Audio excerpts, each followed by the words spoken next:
So, hi everyone, and welcome to today's episode of Eclipses in History.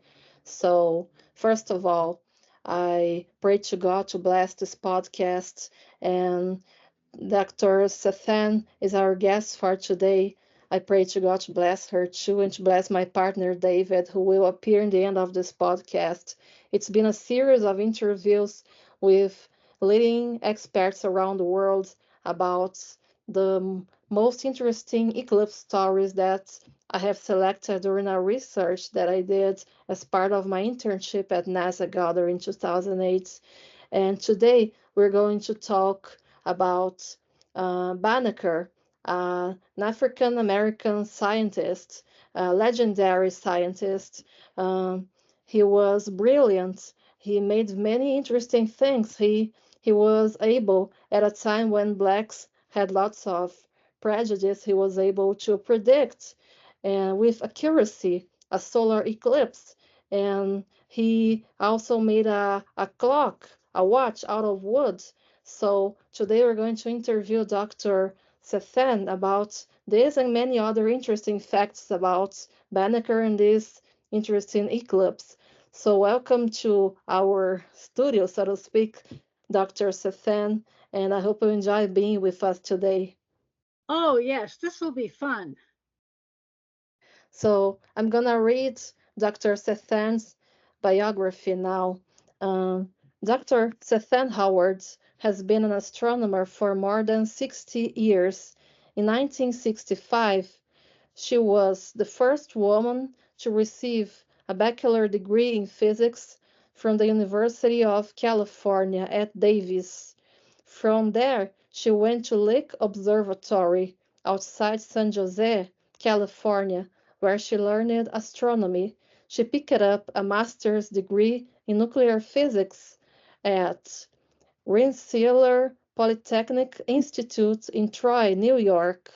After 7 years working in planetary astronomy at Kitt Peak National Observatory in Tucson, Arizona, she returned to graduate school at age 42 to complete a PhD in astrophysics. A postdoc at Los Alamos National Lab was followed by work at NASA headquarters in Washington, D.C., managing astrophysics satellites. Then, 3 years at the National Science Foundation as Program Officer for Extragalactic Astronomy and Cosmology. She retired from the U.S. Naval Observatory in Washington, D.C., where she was chief of the Nautical Almanac Office. She continues to give talks to the public on astronomy and volunteers at the Benjamin Banneker Museum in Wella, Maryland. Her book, The Hidden Giants, tells the story of 4 years women in science.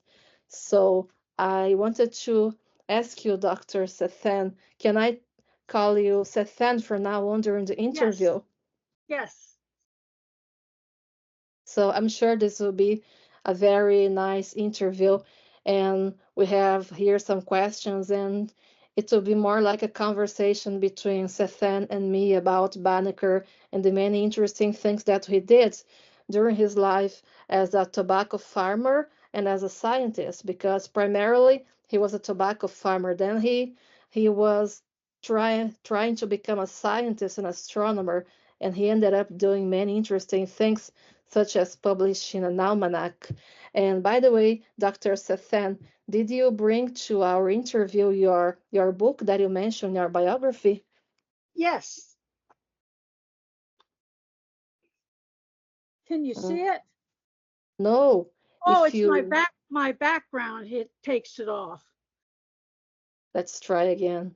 Let's try Uh, down here. the hidden giants. Yes, I can see the title. Yes, yes, we can see it. I can You could see put it. it in front of me. But this is the book. Okay. It's thick. Can can you tell a little bit about it, Sethan? It's the story of 4,000 years of women in science.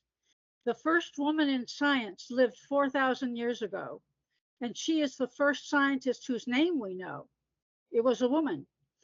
She was an astronomer and a mathematician, and lived in the city of Ur in Sumeria, Mesopotamia. So she was the first 4,000 years ago, and she was real. I have seen her cuneiform tablets. They wouldn't let me have one, but they let me see them. Mhm. So that's the book, and it goes through. I don't do the 20th century because there are too many women in the 20th century, and if I did the 20th century, I would lose all those wonderful women before then. It would be too bad. They would swamp all the wonderful women before the 20th century. So I don't do the 20th century. And was this a bibliographical research, or what kind of research was that? I started giving talks in 1965, Mm. and every talk I gave, somebody gave me a new name. And finally, I realized I better write it down in a book. I was getting too many names. So I did. Finally, in 2008, I think it was published. And that's the book.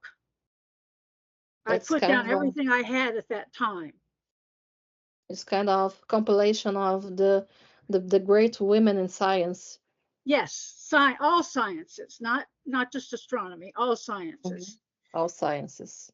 Mm-hmm. Very interesting. Now let's get started with our interview. So, Uh, Dr. Sethan, before I get started with the questionnaire, I wanted to ask you about Banneker's family because I read that Banneker learned, he inherited astronomy knowledge from his grandfather Banneker, and Banneker was a slave, and he was supposed to become a king, but he ended up being captured and married a white woman. And so, Molly. Molly, yes. So, can you tell us a little bit about this knowledge from his grandfather that Banneker inherited? Well, his grandmother Molly bought Banneker and freed him and married Mhm, him. And unfortunately, he died shortly after Benjamin was born because he didn't really get to know his grandfather. So it was Molly that carried through the knowledge from the African history, and it was Molly that taught him how to read. His grandmother, Molly, mhm, she was English, and she could read, and because could read, they didn't execute her when she stole milk mhm, in England. If you could show you could read, they would ship you to the colonies instead of executing you. mhm, So she was shipped to the colonies, and she served as an indentured servant for 7 years and was released and married uh, Vanica is one, mhm. the grandfather, and they had Mary, the daughter Mary, and And Mary did the same thing. She married a slave and freed him, and Mary had several children. Vanacker has sisters, had two or three sisters, and they they had were a close family. They kept together, and Vanacker took care of his mother, Mary, during her old age. So he was always involved in his family, and the grandfather stories would be passed down through Molly, the grandmother, to Banneker because she taught him how to read. mhm.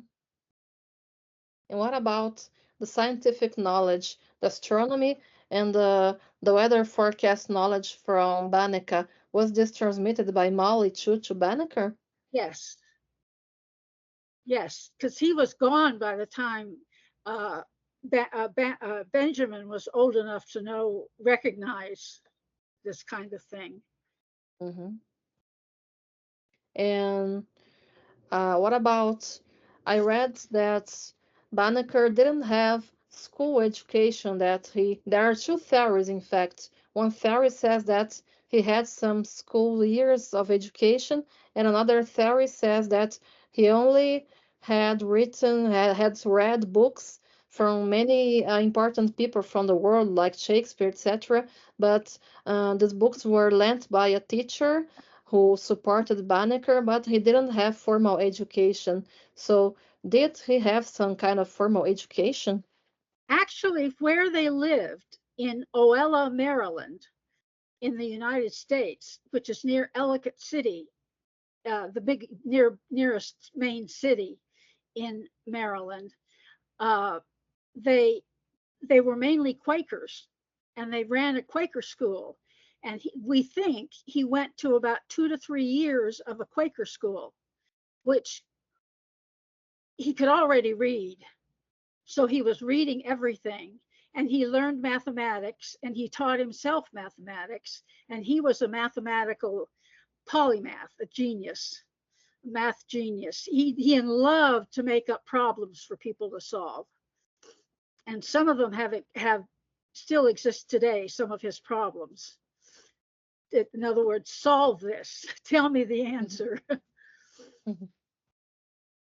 Excellent. So we are going to move to our questionnaire, and the first question would be, what do you think made Banneker believe that his eclipse prediction, because he predicted an eclipse, was correct, and not those of his colleagues, because some other people had other dates for the eclipse, but it was Banneker who had the right date?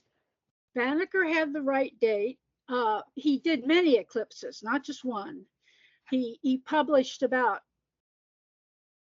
20 eclipses in his almanacs. He did 10 almanacs, one for each year, and then for 3 cities. So that Mhm, was 30 mhm, almanacs, and they all had eclipses in them with the times for that city, eclipses for that year, lunar and solar eclipses. And the the supposed error between the eclipse of it was the eclipse that had they think had the error in it was April 3rd, 1791, and he didn't have an error, and the others didn't really have an error. They came together and figured out where they had misaligned each other, and it was something as simple as time zones. There was no major conflict. So mhm, he was right all along, and they were right as soon as they straightened out their time zones. mhm. Excellent. And so I read that Banneker he wrote a journal, and I think it was in Baltimore because he lived in the Baltimore area, and he wrote a journal, and it was kind of the beginning of his first steps towards publishing an almanac. Can you tell us about this transition from the journal to the almanac, and how was the almanac built?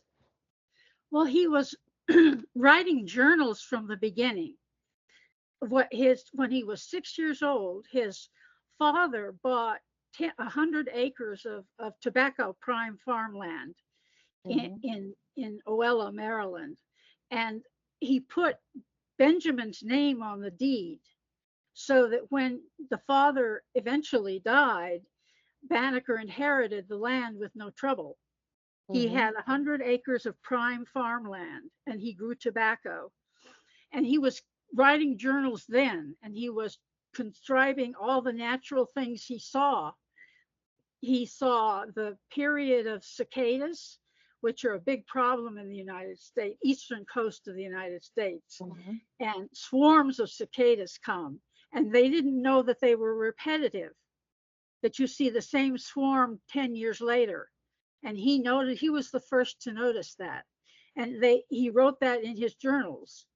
So his journals were a record of what he knew about nature and weather and growing crops. He did the best fertilizing.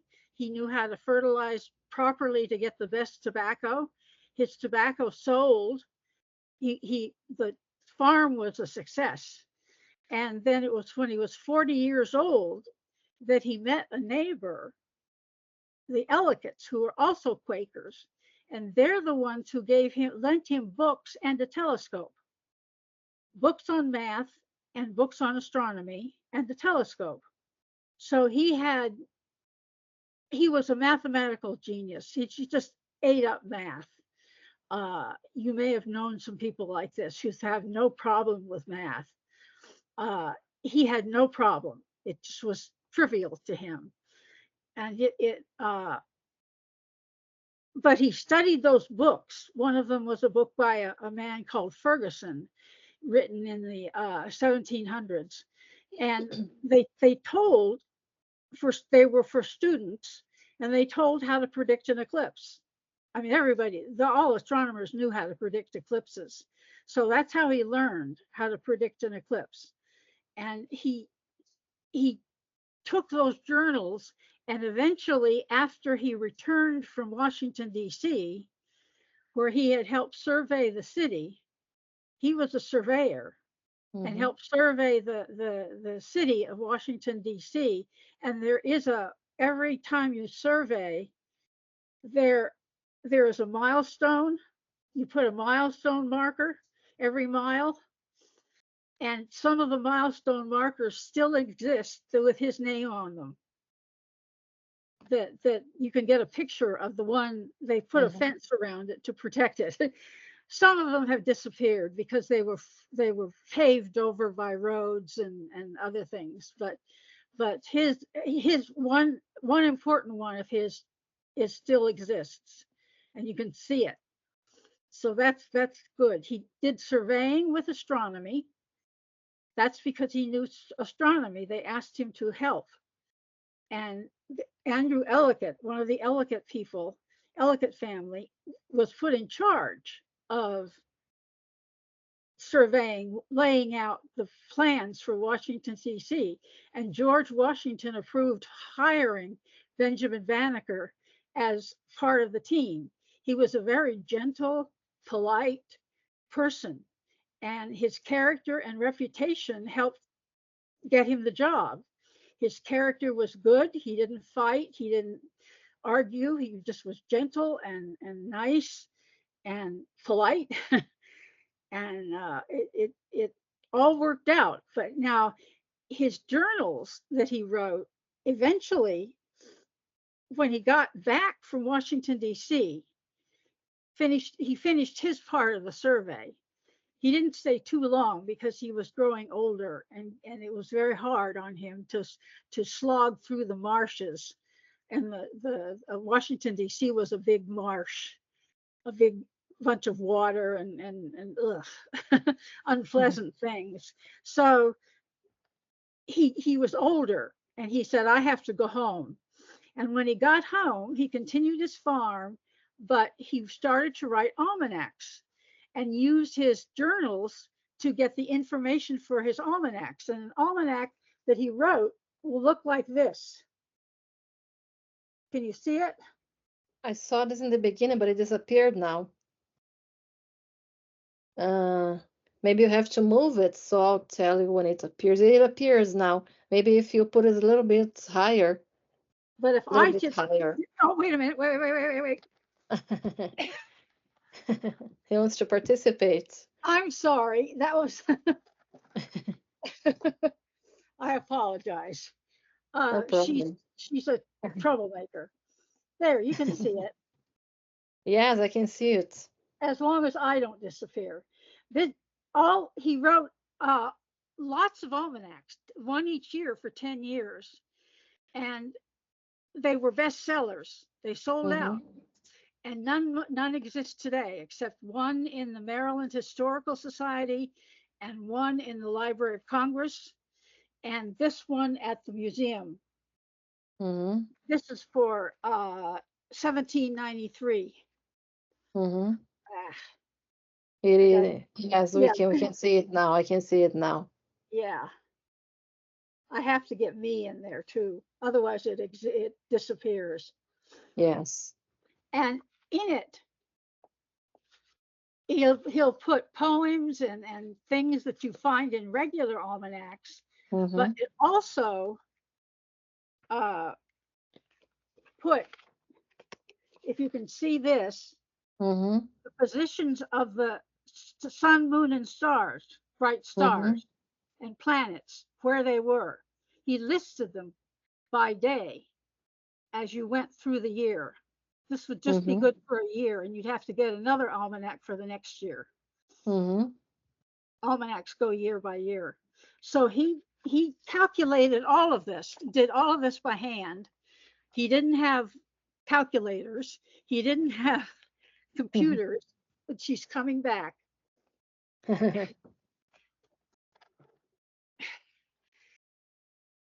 Sorry. And it's part of the video, part Yeah. of the podcast. Her And name is Suli. surely. And She's from by Iran. ah by the way, Sethan, I read that almanacs required high abilities of few people in the world would be able to write such a wide publication with so different kinds of information. It is medicine, it's poetry, it's philosophy, it's lots of things, and ephemeris and solar eclipses and lots of things. So I read that people who publish almanacs become rich. Did Banneker become rich? Oh no, you don't become rich. Everybody wanted an almanac and they wanted it cheap.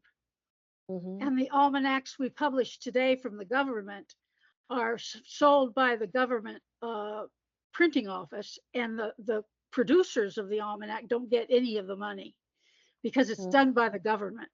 So it all goes into the government treasury. We never see a cent. We just see the book. But it's true that you have to know the orbits and calculate the orbits of everything. It's all done. It was all done by hand until computers came along, Hmm. electronic computers, and that was just recently in terms of almanac history. In the 1700s, they didn't have computers. They all did it by pencil and paper. Hmm. And And yeah, go ahead.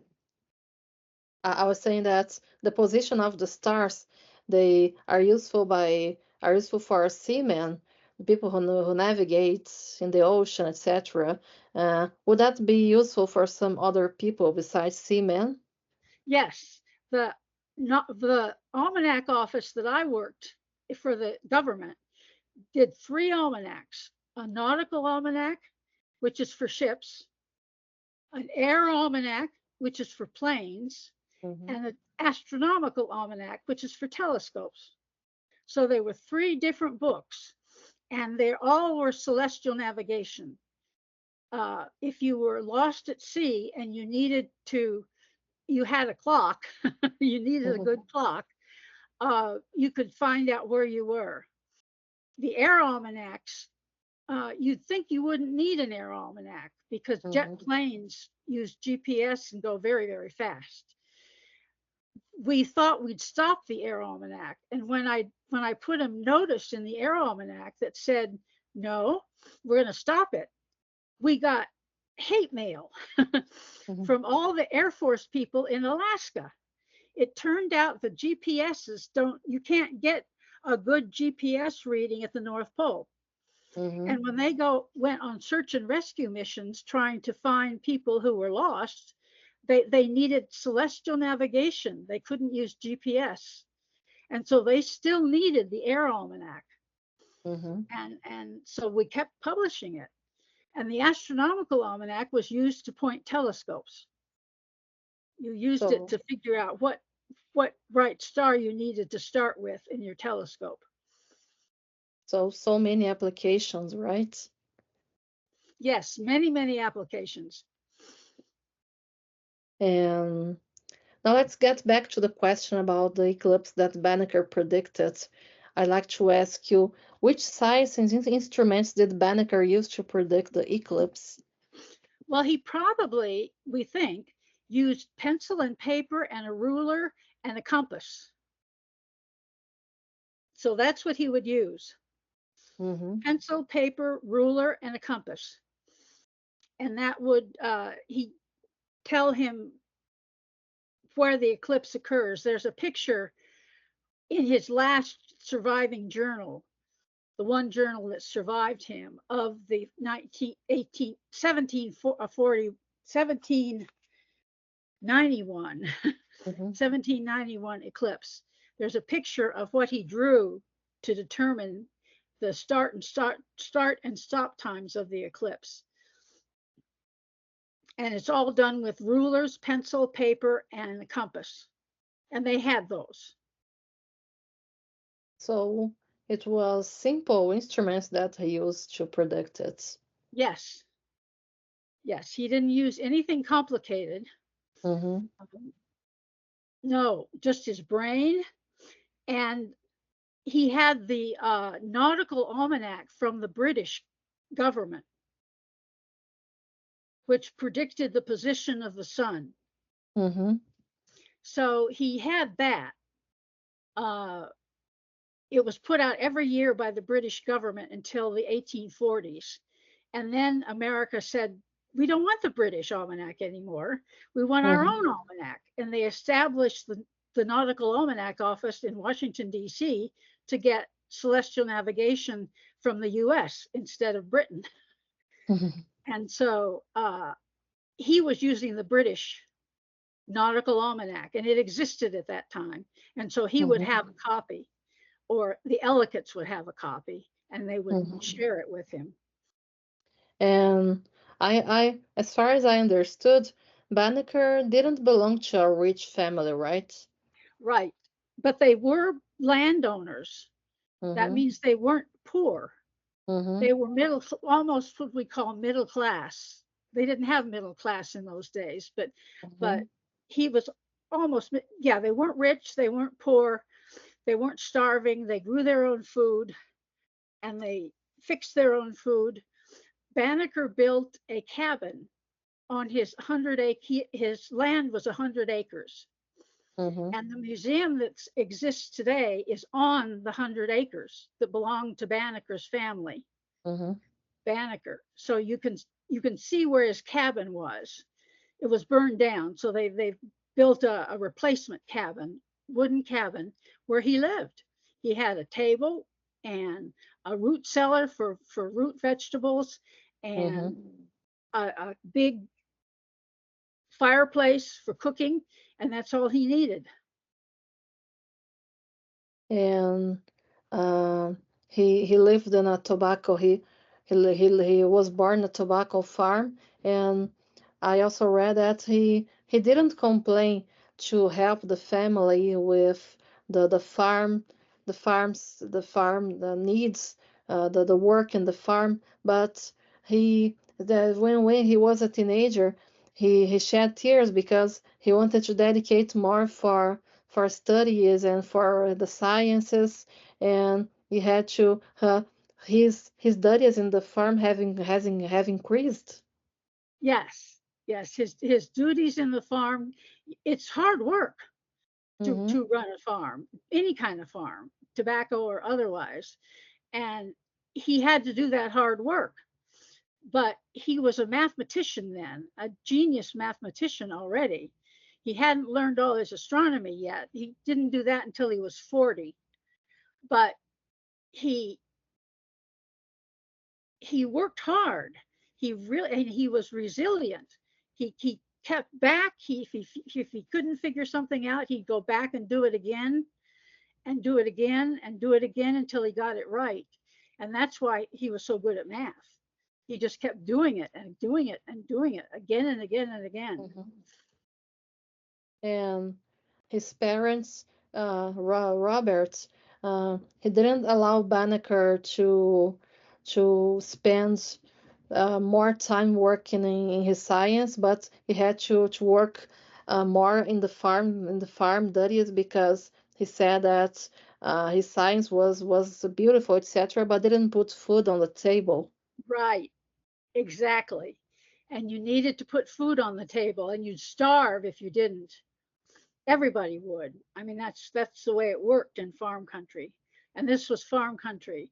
I live about 5 miles from the museum, so I can go there and help, volunteer. Uh, and it all was farm country at one time. It's not anymore, but it was all beautiful. And then they stopped tobacco. After 100 years, tobacco went out of fashion, and they started growing sorghum. Hmm. And by the way, Sethan, you told me that uh, in Baltimore there is a museum. There's a Banneker Museum. Can you tell me a little bit about it? Yeah, the museum sits on the 100 acres that belong to him, Mm-hmm. and it's a building they've put on the 100 acres, and they have built a cabin to mimic the cabin he lived in, and they have events in the cabin to show you Mm-hmm. how things were cooked in the 1700s, how you'd cook with a fireplace and cook a fish or a cornbread or something, and how you would grind corn to make cornmeal. Uh, they used a hollowed out piece of wood, Mm-hmm. trunk trunk of a tree, and they pound it with a stick, and that took a lot of work to make cornmeal, and that was the job of the children in the family. Mm-hmm. He didn't have any children. Excuse me.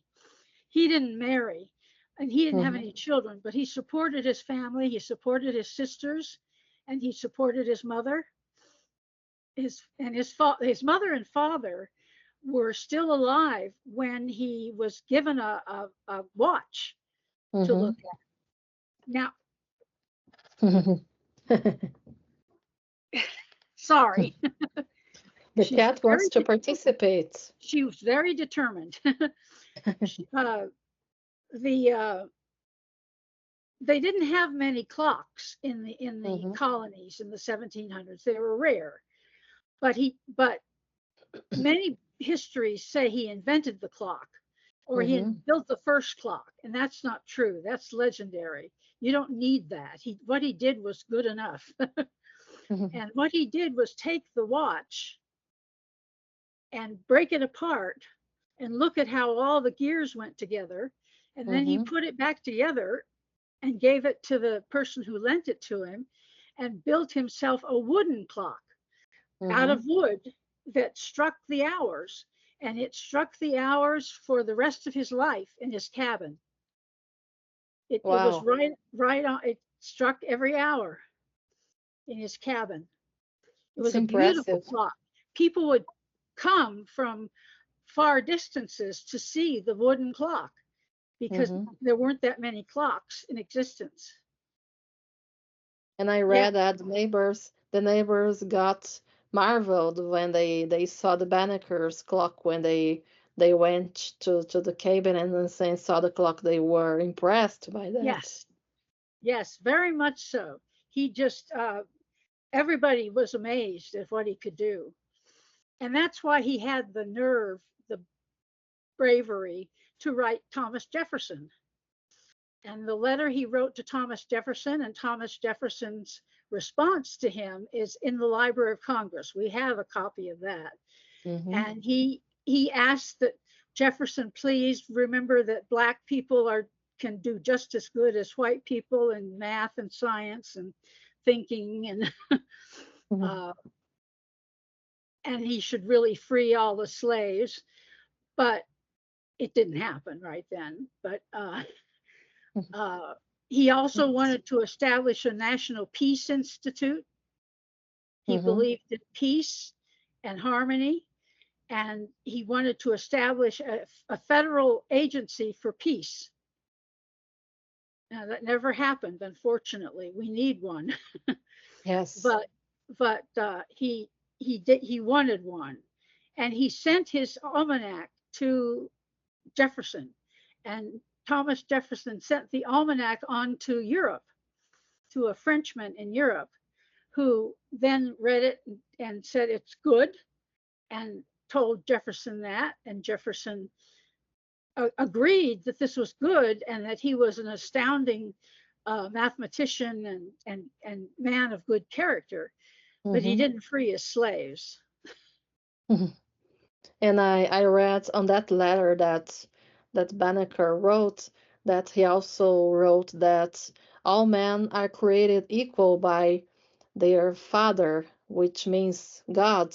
And I also read that there was in the period where he had a 12-year period of void, intellectual void in his life. And I read that sometime during this period he had a sort of vision or a dream of heaven and hell. And so, can you? And I read that when he was a child, he was very good at Bible passages. Can you tell me a little bit about Banneker's faith? Well, he was a biblical scholar because they all were. And that's what his grandmother Molly used to teach him reading was the Bible. And so he learned to read the Bible early, cover to cover. And that's amazing for 6 year olds, Hmm. 5 or 6 year olds. Uh, these days, they don't read the Bible from cover to cover. But he would be I don't know what particular religion he belonged to. He Hmm. wasn't a Catholic, uh, and Maryland was a Catholic colony.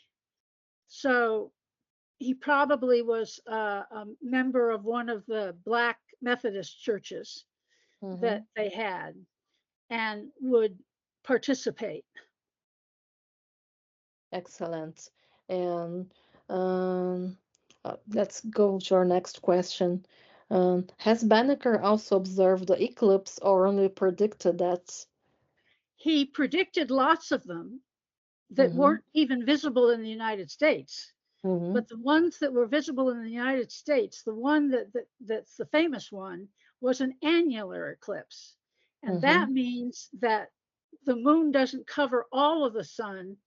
There's a ring of the sunlight around the moon, a Mm-hmm. ring. And that's too bright. And they didn't have solar eclipse glasses the way we do Mm-hmm. today.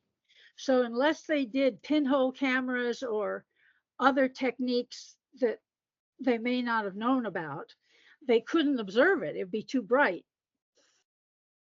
You couldn't they didn't have any dark enough glasses to use. Mm-hmm. So he may have known it occurred and it got darker, but Mm-hmm. not he didn't look at the sun. It would be too bright. And Banneker was sort of a legendary person, black person in the United States because uh, he is an astronomer. I also read that he wanted to fight in the revolution of the colonies, the American colonies against England, the war. So he wanted to fight in the army, and um, he produced crops, grains for to support the revolution, and he also worked with by producing watches and clocks for the war. And he thought that the revolution would end with slavery. That's why he was trying to fight in the army in the revolution. I'm not sure that being raised by Quaker families. He went to school for a few years in a Quaker school, and Quakers, of course, are peace loving. They don't fight. They don't take up arms. And I don't know if he would have eagerly anticipated fighting. He may have eventually done so, but Hmm. I hadn't heard that he had decided he wanted to fight in the revolution. Now he probably grew grain for them Hmm. and built clocks for them and kept time for them and did all those kinds of things. but Mhm. I'm not sure he wanted to fight. He wasn't a fighter. Mhm. He was a peace-loving man. Uh, Yes. I also read he was the most peaceful of people, but he wanted to fight because he was attracted by the promise of the end of slavery. That's what that could be. I don't know that, but that could Mhm. be. But he was wrong because it didn't happen. No, it didn't happen. It took a Actually, long time and a very nasty war to make it happen. and at that time I was reading that slaves could be tortured until they died. So the physical punishment was allowed. Yes, if you were a slave, they had total power over everything in your life. It was very, very bad, um, very, very bad Hmm. time in American history. Slaves were not treated well at all. And what we have already talked about this, and I think I would like to ask you. I read that I don't know if it's a legend of or if it's reality, but that he fell in love with a slave and he wanted to marry that slave and he wanted her master to free her and he wanted to buy her from the master, but the master was sexually attracted by the girl, ended up killing the girl because the girl preferred a black. And have you heard about stories? Is this true or? I don't think it's true. I think it's legendary Mhm. because he never got interested in getting married. He wanted to do astronomy and math and farm. Mhm. Uh, he was the inventor of the first reverse mortgage, if you know what a Mhm. reverse mortgage is. I don't know.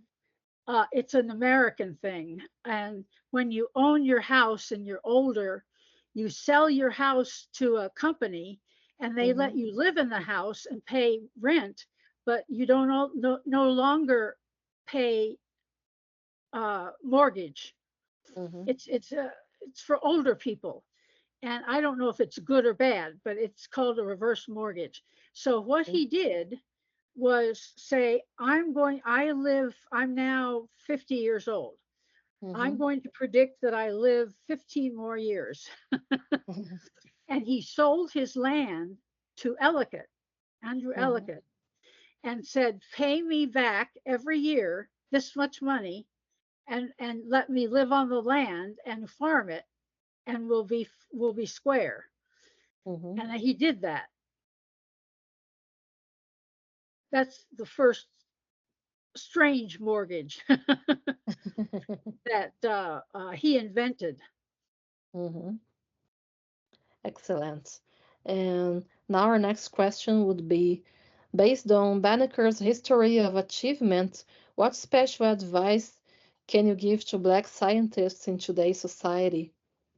Oh, goodness. Let's see. I wrote all this down so I wouldn't forget anything. Uh, read, read, read everything. If they tell you not to read it anyway. Go someplace else and read it. Read everything. Learn math. Work hard. Teach yourself. And if you are a teacher or a scientist, every student you have has a potential, even those from disadvantaged situations. Mhm. So help your students find their gifts. Their gifts may not be astronomy or math, they could be art or music, but help them find their gifts and then help them work and learn their gifts and use their gifts. Explain to them the different kind of good experiences, and you need to keep a good reputation. I'm falling off my chair. Oof. Mhm. Oh, I ran over the cat. The cat. Yeah, she cried. Uh, uh, so we all have gifts. We have to find our Mhm. gifts and learn how to use them. And teachers have to help their students find their gifts and expose them to hard work. So read, do your math, and remain curious. Never stop learning. Mhm. Never stop learning. School is not the end of learning. That's the beginning of learning. Mhm. So that's the kind of advice I would give to anybody, not just black teachers, but anybody. Mhm. Read, especially read. The Mhm. more you can read, the better off you are.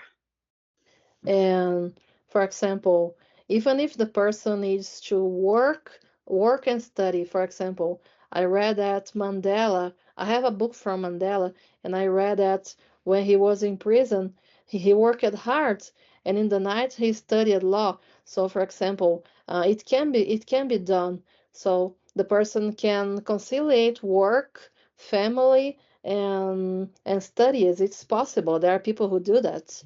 Yes, I didn't know that about Mandela, but I believe it. He was a remarkable man. Uh, so he studied law. That's right. Mm-hmm. He became a lawyer, uh, and my brother did that.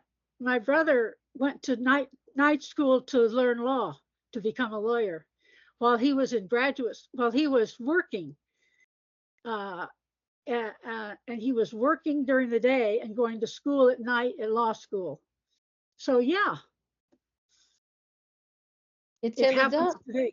It can be done if you work hard and you read everything, and that's everything: poetry, uh, fantasy, mythology, Mm-hmm. science, simple science, hard science, mathematics. Read everything, Mm-hmm. especially if it's banned. Yes. Yes, I'm not a believer in banning books. I In think that what? banning books, Uh-huh. they do that in some states in the United States. They Mm-hmm. say that you cannot teach this book in your school Mm-hmm. and the students can't read it. And they like to use Mark Twain's books to Mm-hmm. ban. Don't use Mark Twain. Tom Sawyer, uh, Huckleberry Finn. Huckleberry Finn is very often banned, and it's just silly. It's just stupid, but they do it. Yeah, that's a banned book. It's not the Catholic list of banned books. That's a Mm-hmm. different list. Mm-hmm. There's an independent list. Read those books Um, too. But that's if your teacher tells you not to read a book, read it. mm-hmm. Excellent. Now our next question would be, um, what lessons can students and teachers extract from Banneker's story of overcoming an achievement? Oh, be resilient, be respectful, be resilient means if you get a setback, you go ahead and do it again. Mm-hmm. Resilient means trying again and again and again. Yes. So if you fail at something, try it again. So be resilient. Don't let negative things stop you. Don't let a bad teacher stop you who teaches you the wrong way and a way you can't learn, because everybody learns differently. Some people learn visually, some people learn by writing, some people learn by reading, some people learn by art, Mm-hmm. and learn what works best for you and then do it. Excellent. Um, did you have a figure that inspired you, a teacher, a professor, a hero? Yeah, I did. It was when I was at Lick Observatory, and it was a long time ago. He's still alive. I still talk to him. He's 92, and Mm-hmm. he cannot see anymore very well or hear, but his mind is sharp. And we talk about astronomy on the phone. He lives in California. I live in Maryland, and he was my mentor at Lick Observatory. And he did what is very rare in 1960. When I did the work on the science, he put my name on the paper, published paper. And they didn't do that in 1960 for students. They only put the primary person, the Mm-hmm. boss, name on the paper. And now today they do put students, let students write papers. They didn't Mm-hmm. do it back then, but so it was very rare for him to do that. And he helped me with astronomy because I could use those papers to show I was serious. I had papers published in legitimate journals. Mm-hmm. So he was my mentor. He was my hero. Very nice. I didn't have any women. Mm-hmm. There were none around.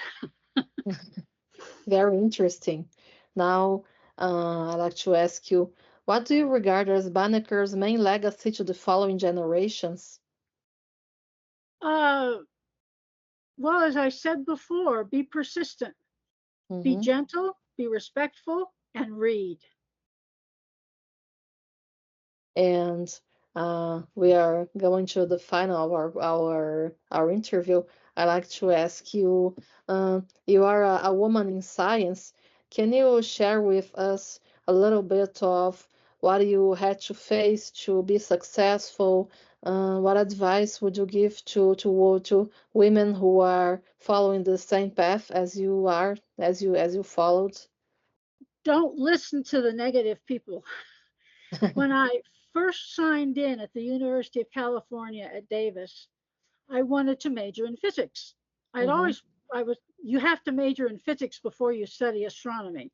So I wanted to major in physics. And the physicist who was going to admit me to the program said, well, I guess it's not a waste if we admit you because you can teach your children math.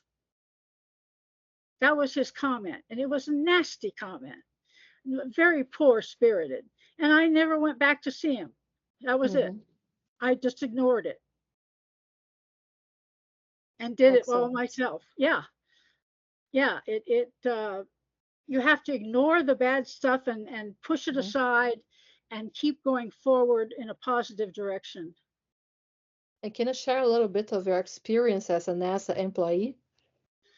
When I worked for NASA, I worked at NASA headquarters. This Mm-hmm. is different than working at the NASA science centers around the Mm-hmm. country.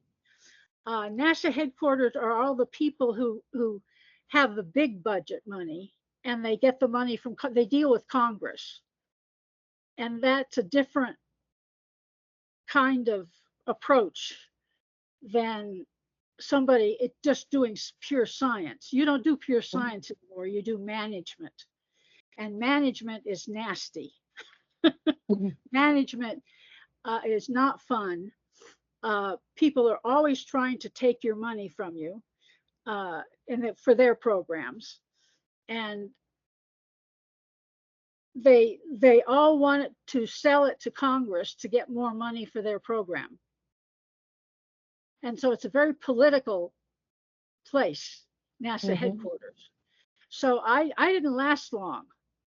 I got tired of this constant political game playing and went on to the National Science Foundation, which is a much better place to work. They follow the rules, they give out the grants, they judge the grants with panels, and they follow the rules. Uh, Mm-hmm. it was a wonderful, peaceful place to work. And then I went to the Naval Observatory as chief of the Nautical Almanac Office and started publishing the books. And of course, Mm-hmm. the astronomical almanac I had used all my life at telescopes. So I was very happy to be able to publish that particular book. All right, I guess we finished, and I like to thank God for this opportunity to interview Sethan today, and thanks Sethan. Thank you, Sethan, for being here today. I learned a lot from you, and I'm sure that our viewers around the world are also learning a lot from this interview. Many curious and interesting things about this legendary scientist, Black scientist Banneker. So thank you very much for being with us today, Sethan. Oh, my pleasure. It's fun to talk about Benjamin Banneker. Yes. So now I'll call my partner, David, Dr. David, to do a closing to this episode. Hi, I'm David Sybeck. Like Dr. Howard, I'm a scientist here in Maryland, and I've been to the Banneker site up in Oella too.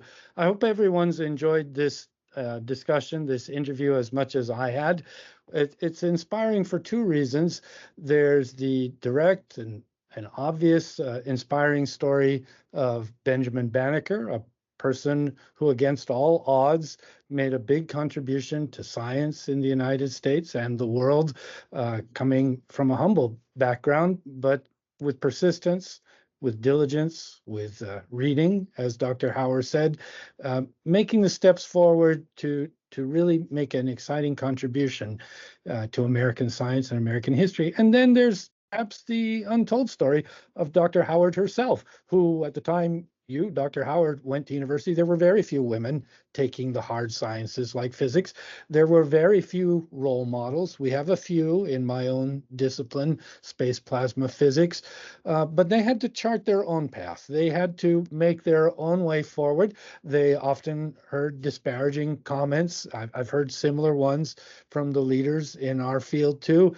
So it takes strength of character. It takes a determination. It takes a self-awareness. I can do this. It takes persistence, but it's inspiring to everyone who follows. And so these are our heroes, both historical and in modern times, people who take up the challenge, who say, I can do this. I want to do something. I want to make a contribution. I want to engage the public, as you, Dr. Howard, and as you, Norma, do. You do this voluntarily. You want to make something that inspires people with real facts, real history, real things. So I hope that people in the future who watch this video, watch this interview, look at it, and they begin to think to themselves, I can do this too. I can do this if I read, if I study, if I apply myself. And I suspect Dr. Howard will agree that science has room for people with all kinds of talents. There are people who love to run computer programs. There are people who like to look at data. There are theorists who pick up pencil and paper and write down equations and think in a quiet way and come up with profound things. But there are people who do outreach. There are people who know how to talk to the public. We heard one such person today, able to speak to the public, able to inspire people. There's something in science for everyone. So I hope those who are interested in eclipses or science in general take this interview as an example of a path they themselves can pursue forward. With that, I'll come to an end and I'll say look forward to talking with everyone next time on another exciting interview about eclipses in history. Thanks and bye. Bye. Okay. Bye.